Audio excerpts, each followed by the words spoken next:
네, 안녕하세요. 반갑습니다. 안녕하세요. 네, 안녕하세요. 반갑습니다. 예, 오랜만입니다. 오랜만이라니요. 처음인데. 강현우 기자랑은 우리 같은 부서에서 일을 해본 적도 없고 나이는 저보다 형인 그때 후배님이신 그래서 뭔가 좀 불편한 그런 관계이고 금융부에서 당국하고 보험 이렇게 맡고 있습니다. 당국이라 하면은 금융감독은 금융이 이런데요. 예, 그렇습니다. 양병훈 기자는 증권부에 있고 예, 예, 저랑 또 방송을 처음 합니다. 반갑습니다. 네, 반갑습니다. 증권사들 하고요. 그러니까 주식시장 전반을 취재합니다. 홍콩 ELS 사태를 계기로 해서 전반적인 ELS에 대한 상품에 대한 얘기도 좀 해보고 이게 이해 당사자가 워낙 많기 때문에 투자자도 있고 금융 당국도 있고 뭐 은행이나 증권사들도 있고 해서 두 분을 모셨는데 홍콩 ELS 네. 이게 뭐 뉴스에서 요즘 도배가 되고 있던데 어떤 상품인지 뭐가 문제인지 좀 설명을 해주세요. 크게 이제 녹인형이랑 노녹인형 두 가지가 있는데 ELS는 녹인형은 그 녹인 구간이라는 게 있습니다. 녹인 구간이 발행 당시에 예를 들어 지수가 100이었다 그러면은 40, 50 정도가 보통 이제 녹인 구간이고요. 그 밑으로 떨어지면 이제 좀 위험해지는데 그 밑으로 떨어지면은 그러니까 보통 만기가 3년이거든요. 근데 녹인 구간 밑으로 떨어지면은 만기가 됐을 때 70, 80 이상으로 올라와야 됩니다. 그래야지 손실을 피할 수 있고 그러면 이제 그 손실을 피하게 되면은 한 수익률이 7%에서 9% 연한산으로 그 정도 이제 수익률과 원금을 주는 거고 녹인 구간을 터치했는데 그 70에서 80 정도 이상으로 못 올라온다. 그러면 이제 손실이 나게 되는 게 녹인형 상품이고요. 노녹인형은 뭐 어디 막 0을 찍어도 상관없습니다. 아무리 떨어져도 뭐 어디 찍는 거는 상관없고 한 60에서 65% 만기 때 그 정도 이상으로만 올라와주면 손실을 피할 수 있는 상품이 노녹인형입니다. 아, 그러니까 녹인형은 일단 한번 그 조건에서 밑으로 하방으로 어느 정도 조건을 딱 찍으면 그 일정 부분 이상 올라가지 않으면 굉장히 큰 손실이 발생한다. 그렇죠. 큰 손실이 발생할 수 있죠. 그래서 노녹인형보다 녹인형이 좀 더 리스키합니다. 그러니까 좀 더 손실 가능성이 높고 그 대신에 수익률도 좀 높은 편입니다. 홍콩 H지수를 기초자산으로 한 ELS에서 문제가 된 게 녹인형인 거죠, 지금? 그렇죠. 예. 근데 노녹인형도 문제가 될 건데 녹인형이 발행이 더 많기 때문에 녹인형 문제가 더 많이 될 겁니다. 근데 그 홍콩 ELS의 만기가 3년 아까 평균적으로 그렇다 얘기를 했는데 지금 만기가 막 도래한 것도 아닌 것 같더라고요. 근데 왜 지금 ELS에 대해서 이렇게까지 문제 제기를 하고 금융감독 원장까지 나서서 막 이거에 대해서 문제 제기를 하는지 조금 의문이긴 한데 뭐 왜 그런 거예요, 지금? 사실 손실이 확정은 아니지만 사실상 거의 뭐 손실이 굳어졌다고 볼 수가 있는 게요. 양병 기자도 얘기했지만 ELS라는 게 이제 녹인 내진 노녹인 어쨌든 기초 자산의 가격이 어느 정도 떨어졌을 때 터치하는 구간이 있으면 이제 뭐 손실이 발생할 수도 있고 최종적으로 매입했을 때 당시 가격보다 어느 정도 떨어져 있으면 손실이 날 수밖에 없거든요. 지금 이제 문제가 된 상품들은 그런데 이제 홍콩 그 H 지수를 보면 뭐 내년에 돌아오는 만기 기준으로 뭐 낮게 잡으면 7천, 좀 높게 잡아도 10,000 이 정도가 회복이 안 되면 손실이 나는 겁니다. 숫자를 보면 지금 어제 기준으로 H 지수가 5,600이었습니다. 예. 그러면 7,000까지 오르려면 거의 10%, 20%는 올라야 되는 숫자인데 지수가 오를 거냐? 그럴 가능성이 굉장히 낮습니다. 홍콩의 H 지수라는 거는 중국에서 장사하는 중국 기업들, 그 중에 이제 덩치 큰 애들을 갖고 지수를 만든 건데 중국 공상은행 뭐 이런 대형 은행주들도 들어가 있고 그리고 또 뭐 텐센트, 알리바바 이런 뭐 업체들도 다 들어가 있고 샤오미 뭐 이런 회사들. 샤오미까지는 제가 잘 아, 네. 어쨌든 있어. 내가 확인해 봤어. 예, 근데 중국 뭐 당연히 H 지수가 떨어진 이유를 보면 중국 경제랑 관련이 크거든요. 근데 중국 경제가 안 좋은 이유 다 아시겠지만 미중 갈등 있죠. 그리고 또 중국 내수 시장 부진, 뭐 부동산 시장 망가졌죠. 대표적으로 이 시진핑 주석과 중국 공산당의 공동 부유를 들 수가 있습니다. 뭐 그러니까 부자들한테 뺏어서 나눠준다는 개념인데 다 같이 잘 살자. 네. 그 세 가지 어느 하나 나아질 가능성이 별로 안 보입니다. 그렇기 때문에 다시 H 지수가 그 손실 구간, 회복 구간으로 올라오기는 좀 어려워 보입니다. 은행이나 증권사에서 지금 ELS, 홍콩 ELS 상품을 많이 팔았다고 그러는데 대체 규모가 얼마나 되길래 이렇게 많이 팔았다고 그럽니까? 숫자를 좀 갖고 왔는데요. 좀 보시면요. 지난 6월 말 기준 숫자인데요. H지수를 기초 자산으로 한 ELS 판매 잔액이 20조 5천억 원입니다. 20조 5천억 원. 금융권 전체고요. 아, 이건. 네. 이 중에 16조 원어치가 은행에서 팔렸습니다. 또 은행 중에서 보면 KB가 국민은행이 8조 2천억 원 절반이고요. 그다음에 신한은행이 2조 3천억 원, 농협이랑 하나은행이 2조 1천억 원씩. 내년 상반기에 만기가 돌아오면 이제 녹인 내지는 뭐 배리어 구간이 65% 내지는 70%니까요. 그걸로 보면 이제 손실이 확정됐다라고 하면 손실이 확정되는 순간에는 처음 시작했던 기준가에서 떨어진 만큼 손실을 보거든요. 그러면 그걸 이제 단순하게 계산해 보면 내년에 전체 20조 원에서는 88조 원 손실이 나고요. 은행권 16조 원에서는 약 3조 원 이상 손실이 날 수 있어요. 갑자기 근데 내가 궁금한 게 생기는데 투자자들은 손실이 난 걸 알겠는데 그러면 은행이나 증권사도 손실이 납니까? 아니요. 그건 안 나는 거죠. 네. 그러면 판매한 곳은 손실이 안 나고 운용하는 곳은 어떻게 돼요?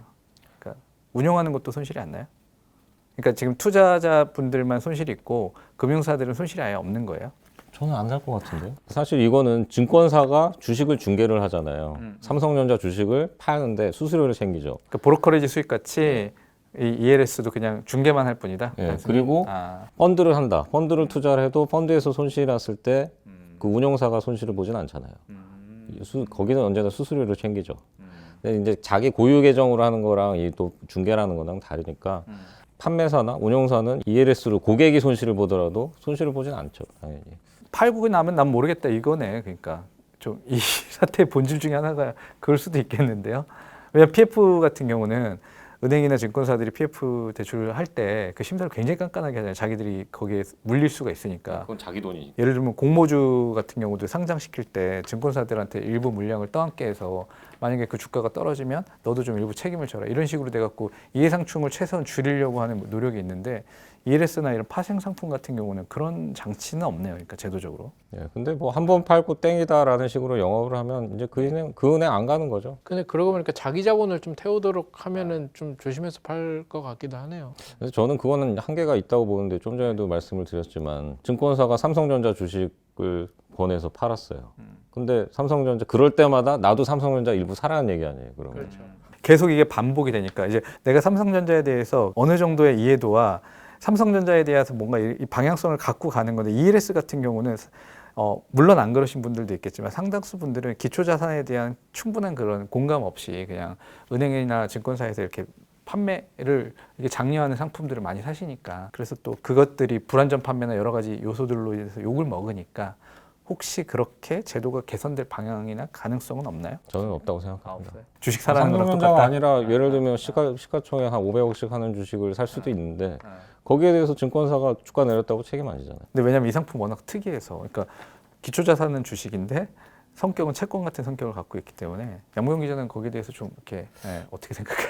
굉장히 신선한 아이디어 같은데 근데 저도 그거 무식한 질문 같다. 내가 살짝 보니까 아니 지금. 근데 그 말이 안 되지는 않는 것 같아요. 근데 가능성은 낮은 것 같아요. 근데 궁금한 게 그 녹인 구간을 한 번만 터치 딱 하면은 그러고 나서 아예 그냥 손실 확정되는 게 아니라 어느 일정 정도 올라오면은 손실이 확정된다고 그랬잖아요. 이렇게 조건이마다 다 다르겠죠.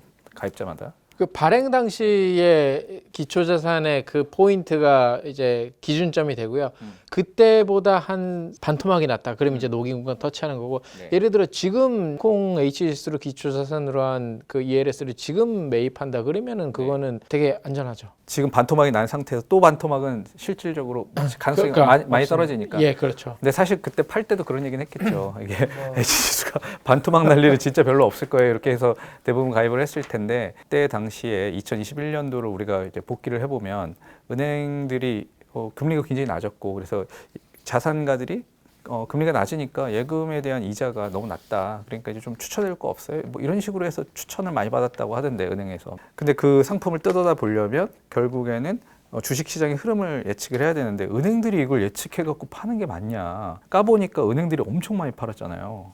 그러니까 증권사에서 왜 많이 안 팔고 은행에서 많이 팔았는지 그게 궁금하더라고요. 예, 근데 ELS 상품 구조를 좀 더 살펴보면요. 지금 판매된 상품들은 ELS 중에서도 굉장히 안정적인 상품들인 게 맞습니다. 왜냐하면 그 녹인이라는 그 배리어가 있는데요. 뭐 옛날 ELS들 증권사에서 파는 위험한 상품들은 배리어를 한 번만 터치하면 손실이 그냥 확정되는 상품들도 많이 있습니다. 그리고 또 뭐 그 기초 자산을 두 가지로 해갖고 더 복잡하게 만들어서 수익률을 올리는 상품도 있고요. 그리고 또 기초 자산 자체가 변동성이 굉장히 심한 상품들도 있습니다. 저기 미국의 뭐 제약사 길리어드 같은 걸로 막 테슬라 막 이런 걸로 기초 자산으로 뭐 충분히 할 수도 있겠죠. 네. 그렇게 변동성이 큰 상품들 하면 수익성이 더 높아지고 네. 위험성은 높아지죠. 그렇기 때문에 H주수 단일 상품으로 하고 배리어를 터치해도 그래도 이익이 날 수 있다. 이 정도 되는 상품이면 ELS 중에서는 상대적으로 굉장히 안정적인 상품입니다. 그래서 은행들이 많이 팔았던 거고요. 네. ELS 상품 중에 증권사에서 파는 건 이거보다 위험한 상품도 충분히 많이 있습니다. 제가 알고 있기로는 그럴 거예요. 이게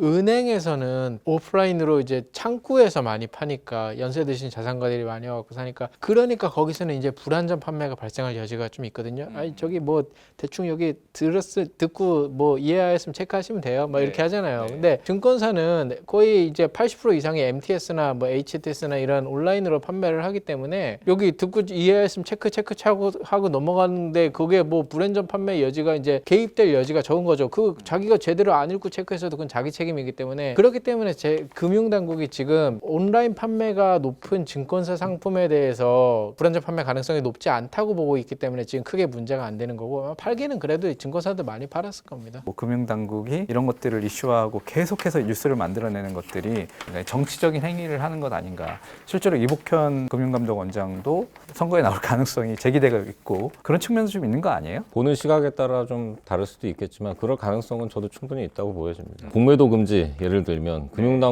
당국자들은 상당히 반대 스탠스를 유지하고 있었거든요. 그런데 갑자기 11월 뭐 이때면 총선 전국이 점점 이제 고조되면서 갑자기 태도를 바꿨죠. 뭐 ELS도 마찬가지 성격이 있을 수도 있겠지만 뭐 은행권이나 당국자들 얘기는 ELS 손실이 현실화될 거란 얘기는 올해 계속 했습니다. 게다가 KB는 이제 회장 선거까지 있었거든요. 네. 그러니까 총선 전국이 아니었어도 분명히 터질 문제이기는 했습니다. 하지만 정치적으로 약간 이용되는 부분도 좀 있어 보이긴 하죠. 그 말씀하신 부분에 되게 동의하고요. 어차피 문제가 됐을 거기는 한데 느낌이 좀 신났어요.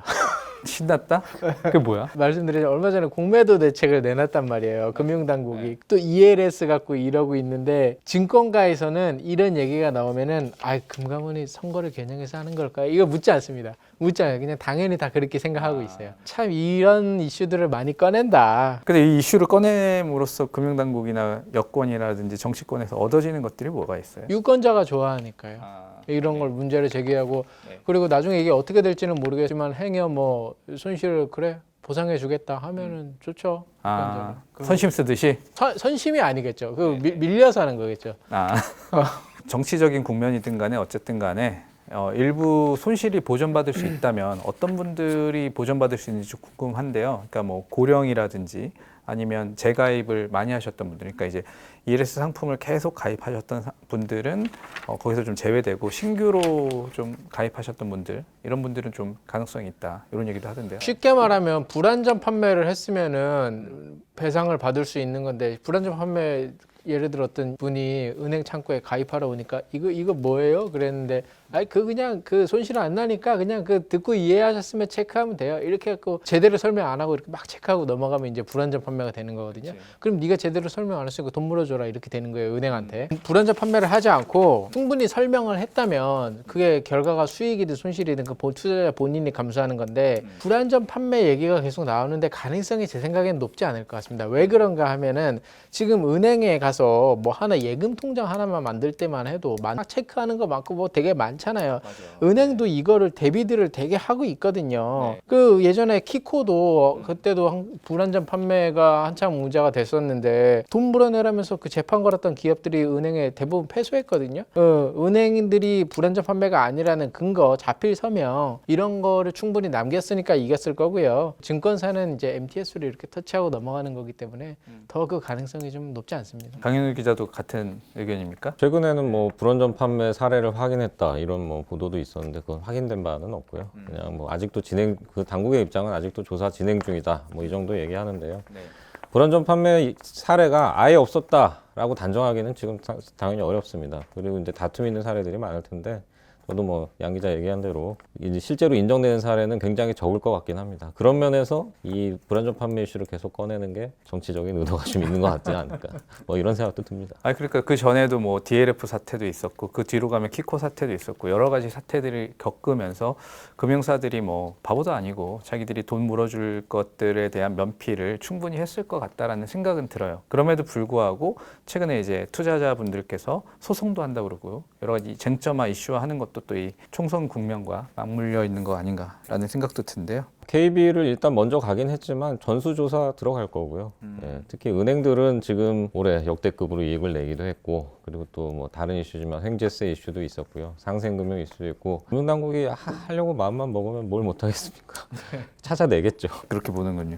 증권사들은 좀 긴장하고 있지 않아요? 덜 긴장하죠. 아무래도 말씀드렸다시피 뭐 그거 많이 파는 증권사들이 대표적으로 키움증권 이런 데가 좀 많이 팔았던 걸로 알고 있는데 근데 키움증권은 지금 영업점이 하나도 없어갖고요. 다 MTS입니다. 그러니까 뭐 불안전 판매 여지가 발생할 가능성이 낮죠. 분위기를 보면요, 이거는 이제 ELS랑 좀 다른 얘기일 수도 있는데 그 금융당국이 최근에 돌아가면서 현안 점검 간담회긴 하지만 상생금융 얘기하는 자리였고요. 금융지주 회장들 했고 은행들 했고 보험업권까지 했습니다. 그 다음에 예정됐던 게 증권사였는데 증권사 취소됐습니다. 그러니까 이 당국에 대한 시각이 조금 다릅니다. 증권사들은 지들이 잘 해서 먹고 살고 있다. 횡재를 거두고 있지는 않다. 이런 인식이 조금 있습니다. 그런 측면에서 이번 ELS는 타겟이 명확합니다. 뭔가 결과물이 나오겠군요. 반대로 이제 ELS 투자자들 입장에서 생각을 해보면 H지수가 이제 폭락하면서 지금 들어가면 괜찮겠다 이런 생각을 하는 분들도 많이 있고 H지수에 편입되어 있는 종목들이 중국에서 대기업들이란 말이죠. 막 우리로 치면 뭐 삼성전자, 뭐 하이닉스 같은 종목들이잖아요. 역으로 좀 증권사나 은행에서 이런 상품들을 좀 개발해서 팔고 있거나 이러진 않나요?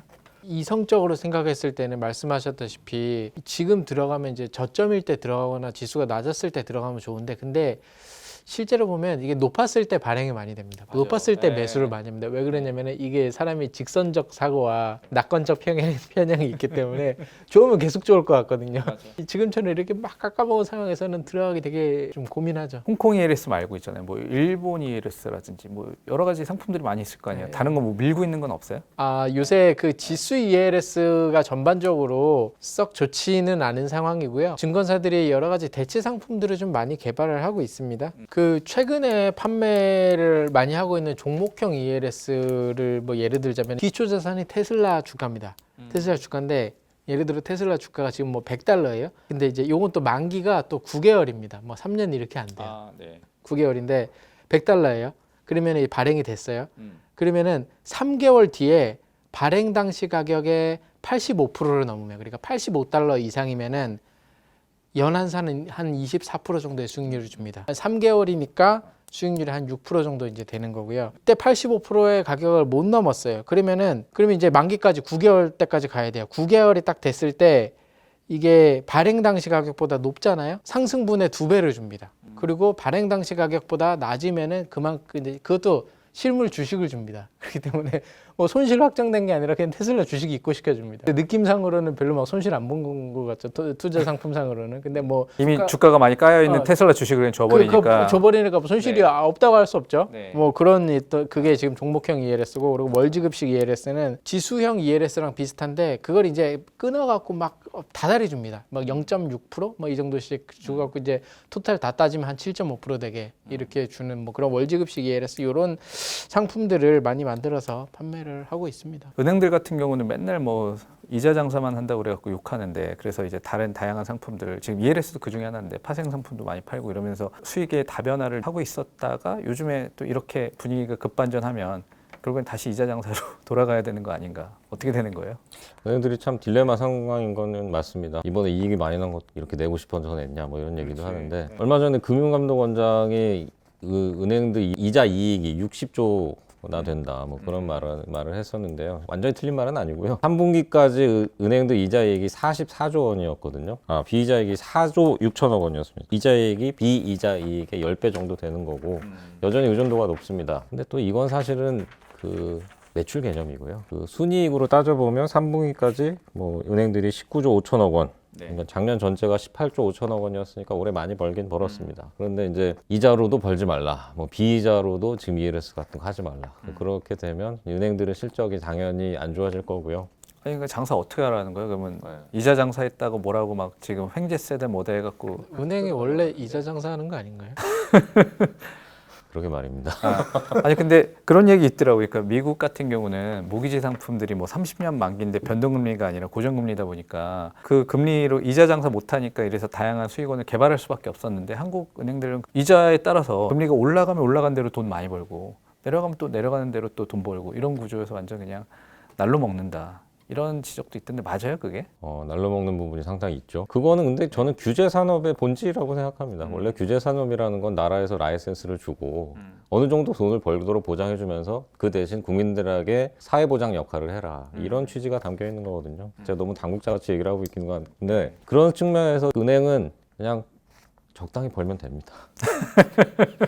아니 그리고 상장을 시켜놨으니까 주주 입장에서는 당연히 이게 이익을 많이 내도록 추구해야 될 경영진의 그 의무가 있을 텐데 너무 이익이 많이 난다고 뜯어가 버리면 이거 뭐하러 투자하나 이런 생각도 들잖아요. 예, 그러면 상장 폐지를 시키든지 말이야.